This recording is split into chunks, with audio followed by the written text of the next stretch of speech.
Hi guys, I want to show you this very strange clock.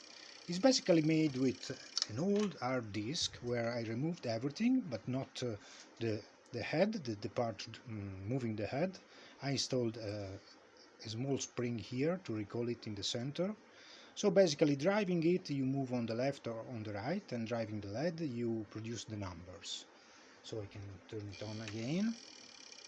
And here is a simple schematic. There is an Arduino, a MOS, a bridge made of 4 MOS for driving the coil with a proper current to not overloading the Arduino, and the LEDs, in this case are 7 LEDs in this direction.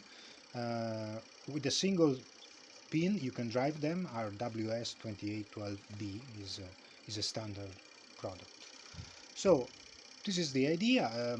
For the implementation I had to be creative, because I used a lot the interrupt for producing the timing signals, and so I have to produce something different from the standard library for driving the LEDs. If you are interested, I can provide all the source file. I hope you enjoy the video and see you soon. Bye bye.